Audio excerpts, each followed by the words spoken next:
Entrepreneurially Thinking is a presentation of BioSTL and CET, Center for Emerging Technologies, with Rare Gem Productions, changing the way you view new ventures, including you on the pathway to success with your business in the St. Louis marketplace and beyond. Here's your hosts, Cheryl and Christy. Now let's get thinking entrepreneurially. Welcome to the Entrepreneurially Thinking podcast. Our goal is to energize your entrepreneurial mindset and create pathways for business success in the St. Louis marketplace and beyond. My name is Christy Maxfield. I am Director of Entrepreneur Development Services at the Center for Emerging Technologies. And I am Dr. Cheryl Watkins-Moore, Director of Bioscience and Entrepreneurial Inclusion with BioSTL. Awesome. Hey. We're back at it again. We're really proud of knowing who we are today. Yes. Excellent. So we thank you all for tuning in, joining us for the first time or back for more. We appreciate you making time during your workout, your commute, or whenever you're able to carve out a little bit of time to think about your opportunities and business goals in new ways. We want to peel away any limitations you might have about how you think about small business, working for yourself, chasing your dream, or being entrepreneurial right where you are. You can stay connected with us and the rest of the Entrepreneurially Thinking community on all of your favorite streaming platforms. Look for us on Twitter, Facebook, LinkedIn, or on our website at entrepreneuriallythinking.com. Follow the hashtag EThinkSTL. Hey, I got a did you know for you. All right. Did I know what? Most of us don't realize that every branch, which I didn't realize this, of the U.S. military is represented in St. Louis. Every single one, including the Coast Guard. Oh, my gosh. I know. Where are they at, on the river? Well, you know, they have offices and they got rivers. Okay. I'm just saying, they're all here. They're all here. Or that the Veterans Business Resource Center is based here and serves the region that includes Iowa, Nebraska, Kansas, Missouri, and Illinois. Darcel is a busy woman. She is extremely busy. For active service members, veterans, and military families, resources like the VBRC are important to their success while enlisted and when they transition back to civilian life. Needless to say, keeping talented military professionals in our region, especially as business owners, is a great thing for St. Louis. Absolutely. Yes. So to learn more about what VBRC does and the people it serves, we've invited someone here that I think is just absolutely fabulous. Yeah, of course. Executive Director and President-in-Chief Fear Conqueror, Darcella Craven, and Donovan Foster, who is the CIO and Principal Consultant at Brenix, to talk about the agency's programs and services and what that means to the men and women who participate in programs like Boots to Business. There's a lot to talk about. Yeah, well, we'll be right back to talk to these guests, so stay listening. Now here's Make It Happen with Keith Sales Pro. What do the most successful people do every day before 8 a.m.? Well, rise and shine. Love it or hate it, utilizing the morning hours before work may be the key to a successful and healthy lifestyle. That's right. Early rising is a common trait found in many CEOs, government officials, and other influential people. Margaret Thatcher was up every day at 5 a.m. And Robert Iger, the CEO of Disney since 2000, wakes up at 4:30 a.m. every morning. Here are 5 other things you must do. Number 1, exercise. Every morning, at least 30 minutes a day. Number 2, map out your day. Set your goals and priorities for the day. Number 3, eat a healthy breakfast and all meals when possible. Number 4, visualize the day. Meditation, prayer, or quiet time. And number 5, make your day top heavy. Put most of your workload at the beginning of your day when you're the freshest. Today, remember, it can happen. It will happen. And together, we will make it happen. Follow Keith Sales Pro on Facebook or Twitter at Keith Sales Pro, or visit his website at keithsalespro.com. It can happen. It will happen. And together, we will make it happen. I'm Donovan Foster, CIO and Principal Consultant at Brenix. What does entrepreneurial thinking mean to me? It may sound cliche, but find a need that meets with your passion and fill it. So Darcella and Donovan, thank you so much for making time to be with us today. While this is airing a little after Small Business Week, This is a very busy week for Darcella in particular, and a lot of people in our region, because Small Business Week lots going on, It's huge. great things to do. And so thank you for carving out time to be with us today. Well, thank you very much for inviting us. We appreciate that. Oh, our pleasure. So we just kind of outlined the depth, well, actually the breadth. Yeah, we're going to go to you for some depth on what VBRC is and does. And so I just think you're, hidden from most people, that most people don't realize how many active military, how many veterans we have in our area, and the kind of work that you're doing. So tell us more about you, because I know you're also a veteran. Absolutely. And your the work title. that you do. I love this. Yeah, and Chief Fear Conqueror. Yes. So the first thing I want to do is say kudos to both of you for getting VBRC correct. We've had people who've known our organization for 13 years and still can't do that. So you're awesome. Awesome. Thank you very much. It's all a success from here. There you go. Yeah, we're good. Turn the lights off. We're done. So you're right. So the Veterans Business Resource Center is actually celebrating our 13th year this year. I know. Just and in a we couple weeks. actually in a couple of weeks in Wow. June on Flag Day. Bringing Flag Day awesome. back. Yes. And we actually started right over in Lindell a long time ago before it was kind of all the fancy stuff happening now, and we were over there. But I will tell you, so I started with the Veterans Business Resource Center 11 years ago. Coming you've from been there. I've been there for... You've really helped shape what it is. Yeah. It has been fun. So I wanted to get to your point about being a hidden secret. We are, except for the over 250 people who come to see us every year. And they find you. Right. And not so hidden. However, but that's very planned. So we specifically go after a small group of people. We are expanding this year to bring in military spouses and military families. Oh, we're definitely going to want to talk more about that. So let me just real quick, the VBRC has been around, like I said, for 13 years. We started off just kind of answering questions about small business. I want to be a lawn care person, or I want to open a franchise. And then in 2008, we took a contract with the Small Business Administration. We went from just serving the St. Louis metropolitan area, maybe over by Scott Air Force Base, to having Missouri, Kansas, Iowa, Nebraska, and Southern Illinois. So that's what success breeds. More opportunity.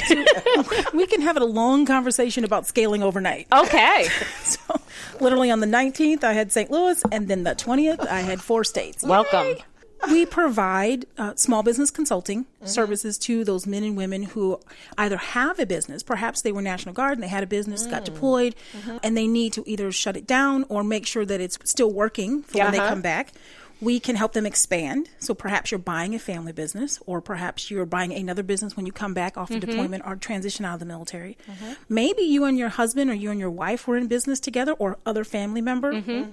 And now, from whatever reason, you are gone, the military person's gone, and that family member has to now take over the business. So we'll work with that group as well. Okay. And then we also work with our lovely pillow entrepreneurs.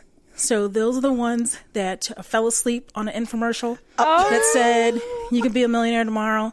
And they woke up and they're like, yes, they had dreams about millionaires. And I love this pillow The pillow. entrepreneurs. Because at first I was thinking it goes back to the whole tradition versus transition. Work. She meant what she said. She meant pillow entrepreneur. I was thinking, I'm like, am I hearing this right? Pillow. I Pillow love that term. entrepreneurs. That's what I call them. I love them. They wake up, they are super excited. They are going to be the next millionaire, or they read a book that said, I became a millionaire overnight. They all believe that it's done by themselves, or the person did it all alone. So they come in there and they've got this fired up idea, and we pretty much make sure that their idea really does have legs, or if it's a cool hobby. And it should stay a cool Is somebody hobby. going to buy what you're selling? Right. Do you just need to make a couple $100 a year, buy some good Christmas presents? Or should you really... Is this something that's scalable, Does it that have can something? really be... that's cool. The other part of that is many times we talk our men and women out of going into small business. Well, it's not for everybody. It is not.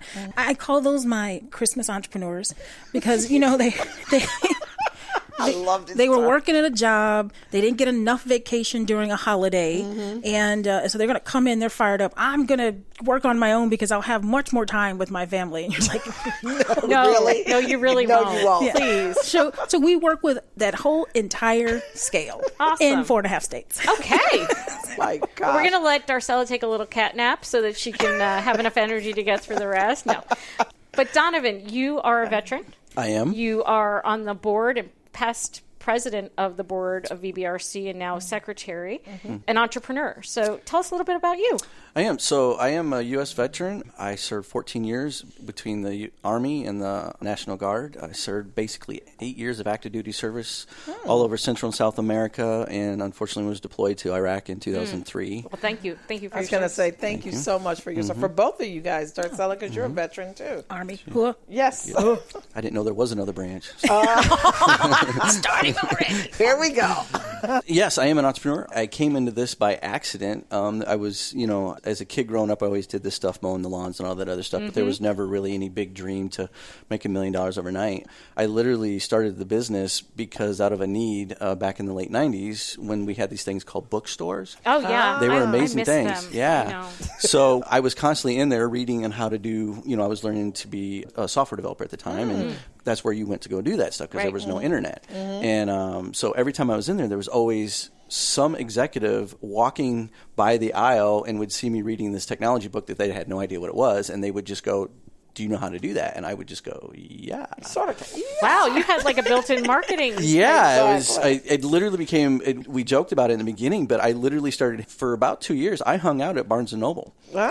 As a business development strategy. As a business development, I got more work from doing that. I kid you not. Wow. And you started in Kansas City? We started in Kansas City, yes, because I was going to school up there at the time. Oh, cool. And then whenever they would say, do you know how to do this? And I'd go, yeah, and we'd talk about what we were doing. I would literally pull other students that where I was at school that were learning and we would build teams that would do everything from database to software to web development and everything like that, just whatever they needed. And we were all working after hours, so evenings and weekends. You think it's hard running a business during the day. Try to have to deal with grandmas and babies and everything else. Yeah. Having conference calls at 9:30 at night and stuff like that. But that's how I got into it. And then I caught the bug, and I just said, hey, look, this is something I can make work and make happen. So what was the sequence, just so I have it clear, in terms of your military service and your business? Were you doing those simultaneously? I was. So I joined the military in December of 1990 while I was still in high school. Wow. And then I did 3 to 4 years of active duty, what they're called joint task forces, where we would go do humanitarian efforts in Central America. So Costa Rica, Panama, Guatemala, quite a few places. I did some border guard in California for a little while. And then whenever I woke up and said I want to stop playing and decided to go to college, that's when all that started happening in sequence. So that was around 97 is when we actually had the official start of BRINX. Very cool. Awesome. So you know what we learned from that whole thing? Yes, what did we learn? That Donovan's old enough to have been here before there was an internet. Well, Yes. and you know what? We're really glad about that because, in fact, the entire room is old enough to have been here. Hey, we're not talking about that. I'm just saying. I didn't even comment. I'm not saying how old you are, Darcella, but I'm just making a guess here and willing to go out on that limb. I'm just saying. So the interesting part about Donovan is that he actually came into the center to get some assistance at the time from the consultant that was there prior to me. I was going to ask, how did that connection happen? So here's what happened. So we started in Kansas City. Things were doing really great from 97 to 2000. My ex, who is now my ex-wife, unfortunately, at the time, her family was here in St. Louis, and things were booming as far as entrepreneurial-wise and startups. And so we, especially for tech companies at that time, around 2000, if you remember, even though there was a dive for a bit, but here in St. Louis, things were really booming as far as tech companies. And so made the decision to move back here, which we did. I started an office here, and from 2000 to 2002, when I got deployed, we were doing very well. I had both offices going very well. And as Darcella alluded to earlier, I was deployed 18 months. While I was gone, I actually developed a product for the government that's now being used around the world. Very cool. So when I got... you were writing software, or what were you doing? I was. That wasn't my job in the military. I was actually in Iraq carrying a rifle like everybody else, and then I gave a briefing to a 2-star general, General Michael Diamond, and he went, "What do you do in the real world?" And I told him, and he said, "Do we have a challenge that needs to be met?" And essentially what the challenge was back then, this was even 2002, 2003. I was going to say, can you tell us without killing us? Yes, yeah. No, this is... It's one of my most proudest moments, so I have no problem talking about it. The challenge was everything was a paper trail, literally. So you soldiers were given their orders, you put them in your pocket, and you went, and then everybody was being tracked on paper in Excel spreadsheets. Unfortunately, that's not efficient and as great as it may sound. So they were losing track of entire military units. They were not able to resupply. Wow. You know, paper were being lost. I was going to say, that's very dangerous. It was very dangerous, and it was costing lives. And so as soon as he found out what I did, he said, I need you to solve this problem. Can you do it? And I said, we can. And so what I did is I pulled together a team and equipment, and I mean, literally, and they got us hooked up into the secure network, and I, for lack of a better term, hacked a few systems, you know, to solve what we had to get solved back then. Security wasn't as big of a deal as it is today. It was a big deal, but it wasn't as big of a deal. So I was able and to you get had authorization. had authorization, right? And, well, sort of had authorization. That's part of the story. And then once we got it done, nobody wound up in jail. Nobody wound up in jail. See how this digresses whenever you talk to a military person. I love it. I love it, though. You know, adapt. This is how stuff gets done. Right? Yeah, I mean, we're taught to adapt and overcome, so that's what we did. So, I mean, we literally acquisitioned equipment and people and stuff. We worked, I'm not kidding you, we worked 20 to 28-hour days. Wow. My guys would go to sleep for 6 to 8 hours, get up and do it again. So this is not a Christmas entrepreneur. No. This is someone who is working in the business. Right. You know, even when deployed. Exactly. Yeah, and again, that's not what I was deployed for, but that's what he told me when I said, this is how I best can serve. We actually, once we got it, after 90 days, we literally built what would today or even back then take somewhere between, we figured 18 months to 2 years to build software. We did it in 90 days. Wow.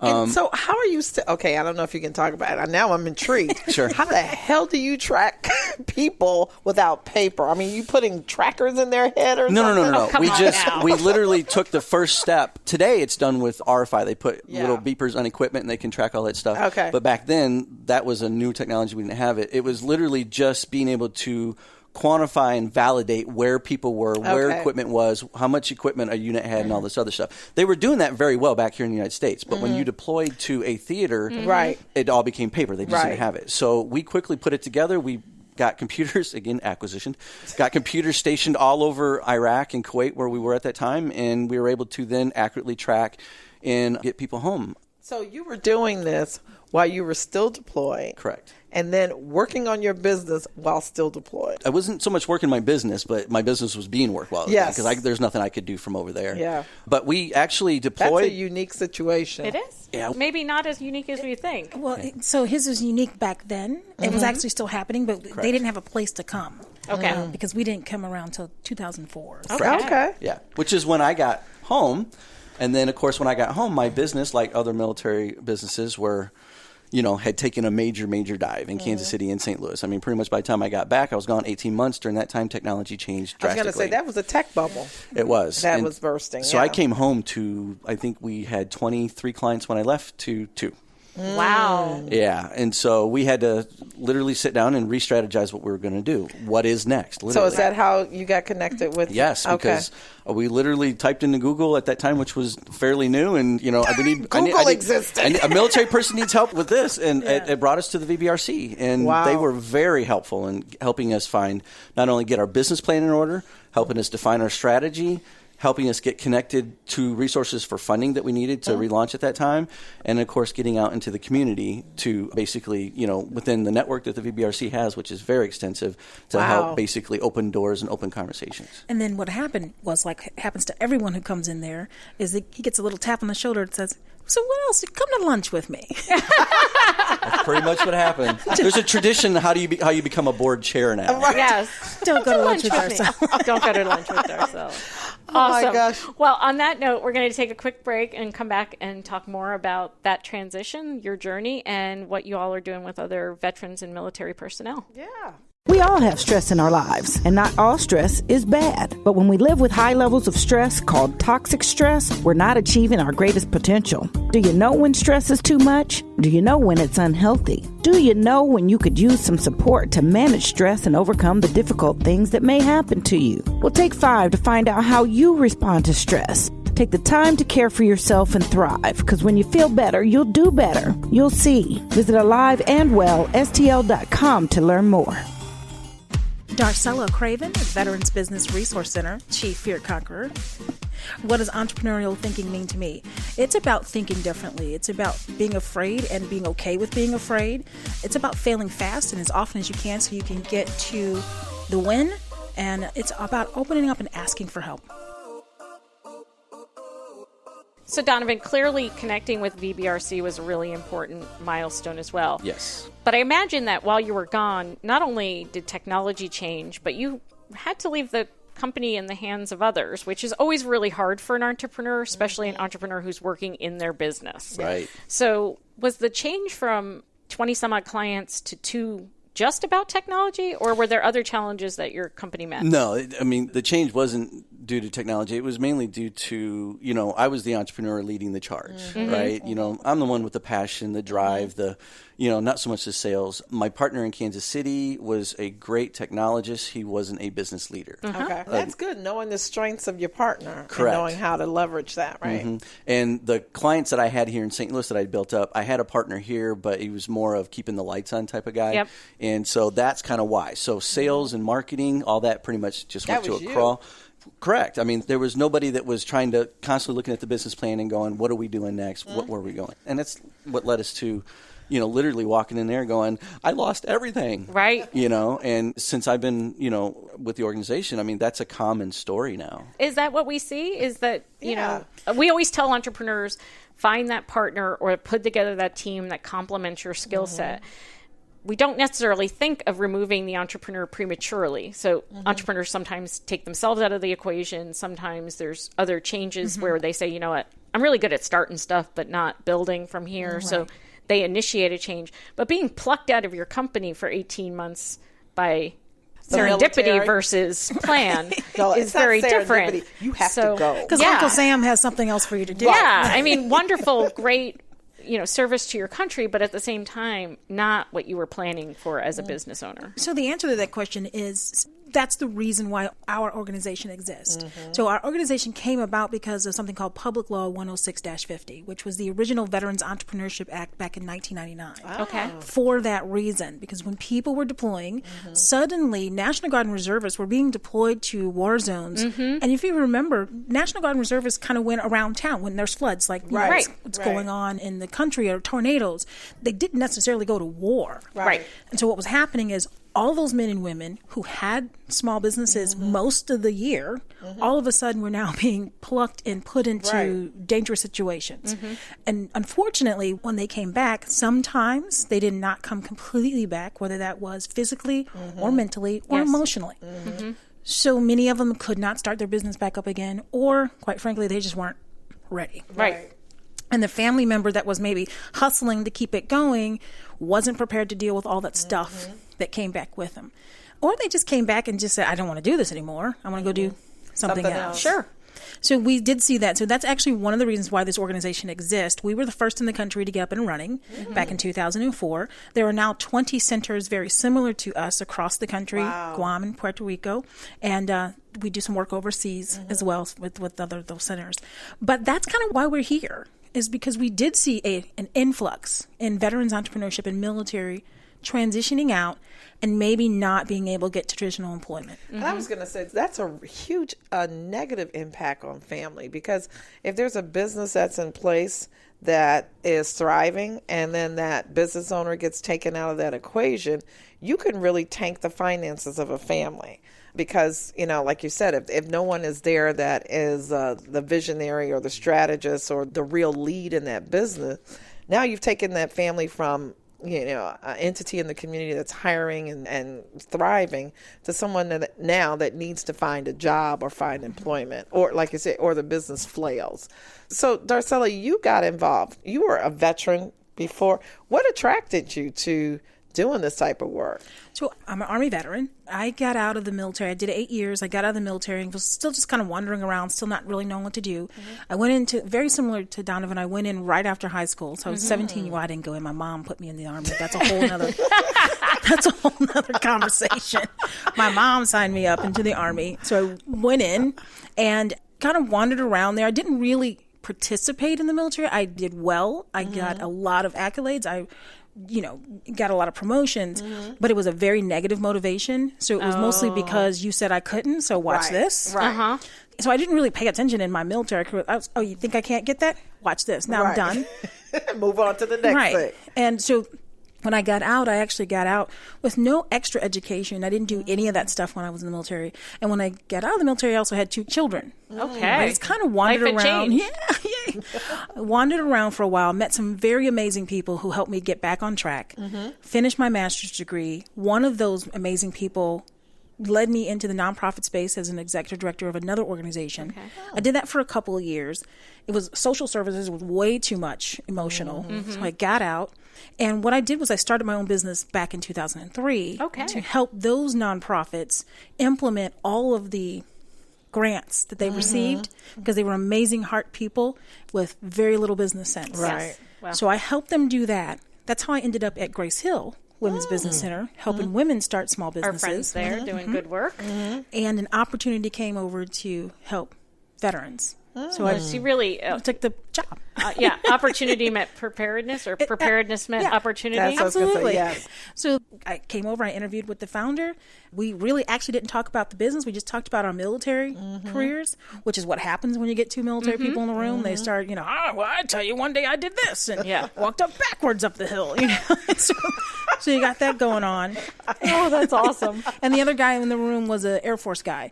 So we really pretty much just kind of flopped around for 2 hours about nothing, and they hired me. Okay. So I don't know if that says anything to the veterans. So, that's how I started in the space. Wow. Cool. So how was the organization from when you started to where it is now under your leadership? How has it grown? What have you done?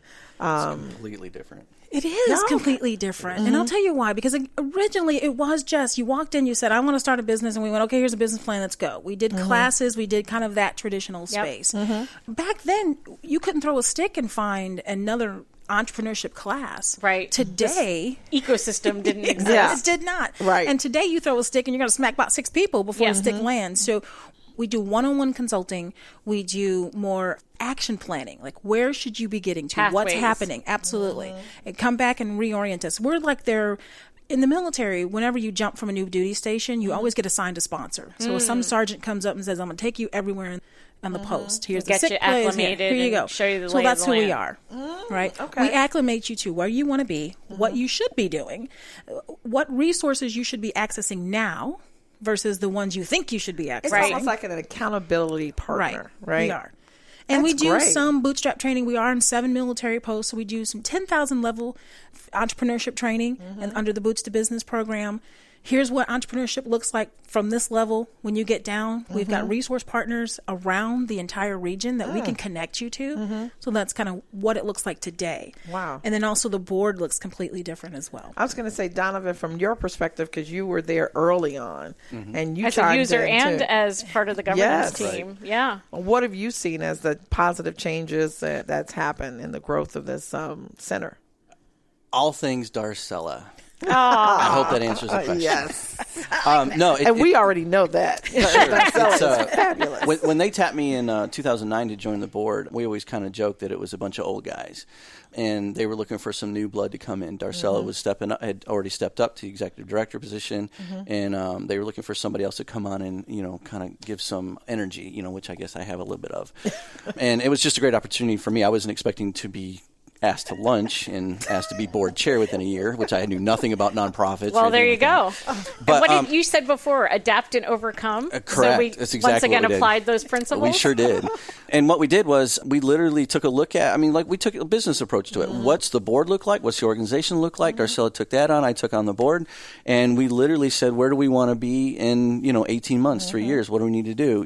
And we needed some younger blood. We wanted our board to look more like the community in which we serve. Right. We had corporate sponsorships, private sponsorships. We wanted to make sure we brought that stuff in. And we didn't want to do the I got one board either. Right. That was what was important. Yeah, we had some folks that had been on our board, and really great folks, but it was we consider it a letterhead board. Yeah. We've now got amazing action board of people that come in, and we've got committees that are kicking butt and doing what they need to do and getting things done. And see, I am a big believer that, to keep your board fresh, because I know all of us probably sit on various boards. Yep. I personally roll off boards after a certain amount of time because I'm like, you need to bring in new people. Absolutely. You need to have that fresh And thought. you have to have the compelling vision. That's what I heard. You guys laid out a compelling vision, which attracts a different type of volunteer. Yes. Absolutely. So we are looking for volunteers, just so we can throw that plug. Oh, right. Please. How can we get involved? So I just wanted to kind of roll back. What we wanted to create was, if you've ever been in a room where military people are, Yes. doesn't matter what branch they're in, after I get done harassing them because they didn't join the Army, because, Right. oh my God, why'd you go Navy? After we do that, and I say, thank you, Navy, we finally won. After we harass each other. That's the only game my husband watches. He's not even ex-military, and he has. Awesome. And the Army did win, I'm just saying. They did. Who cares that it was after 13 years? What's not the point? The win is today.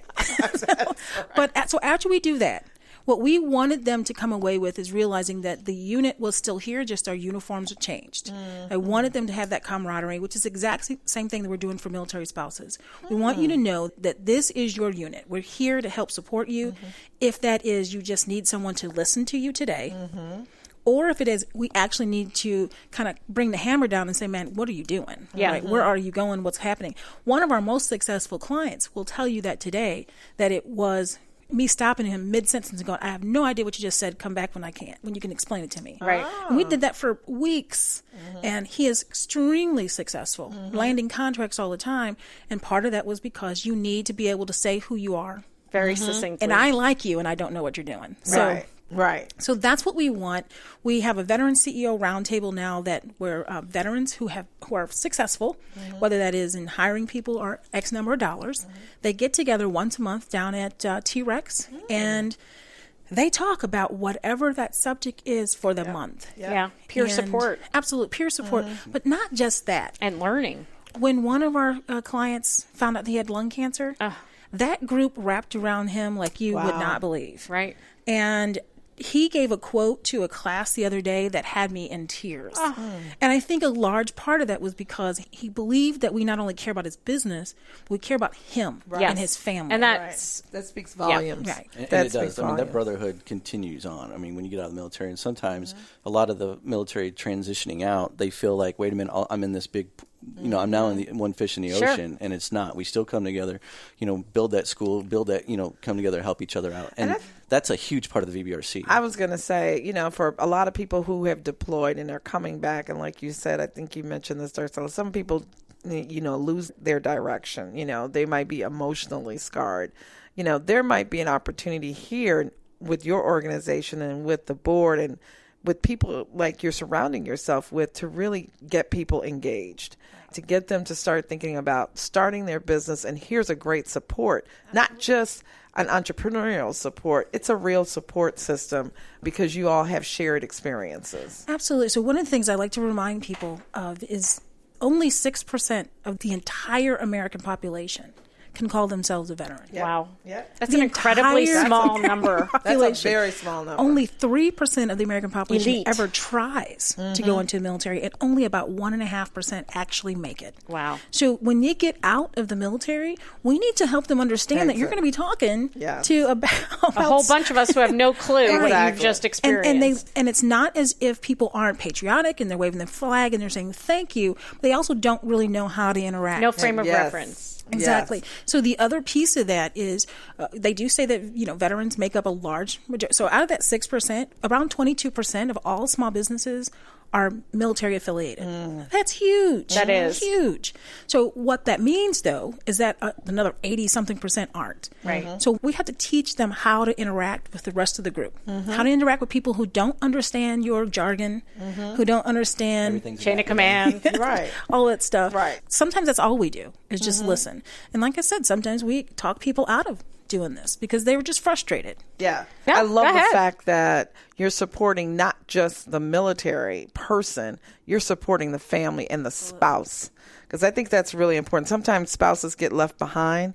They're getting physically left behind when that person deploys. But when they come back, the support is usually focused on the military person, but not on the family and the spouse that was there. And that's changing a lot. Across the country, it's changing. It started changing back in 2008 when, there's the inclusion of the military spouse under the previous president and First Barack Lady. Obama? And yeah. I was scared. I was trying to think of the name Joining Forces. That's what I was trying to think of. because I didn't want to say the wrong thing. But yeah, so Michelle Obama was huge, and Dr. Yes. Joe Biden was huge on military families. And one of the first things that President Obama did was expand services to veterans. Yes. So that expanded everything down the line. So one of the things we want to make sure is that military spouses and immediate family members and caregivers.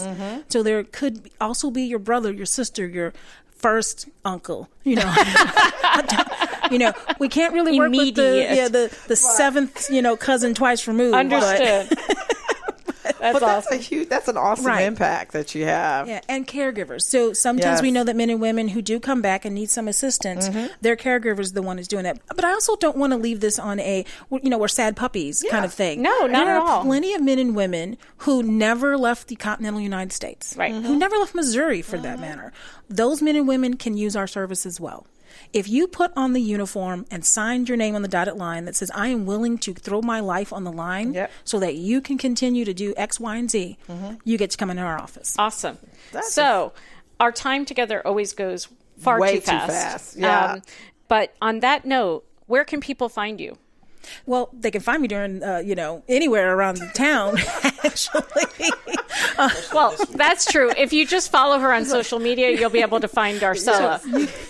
We're at How about VBRC? Right. So how do you find? So I do have an awesome team. We just hired some new folks. Oh, so great. we've got an amazing group. So if you go to vetbiz.com, and that's VETBIZ.com, you can find out all our service, how to sign up, how to volunteer, how to participate as a mentor or as a financial sponsor. You can always do that. If you just like, I don't want to give you my time, I'll just give you a check. I'm good. We are a recognized 501c3. You can do that. Awesome. But we're really looking for partnerships. So please, or 314-531-8387. Wonderful. And Donovan, if we wanted to do business with your company, where would we find that? Of course, our website is our brochure. So Brinex.com, that's BRINEX.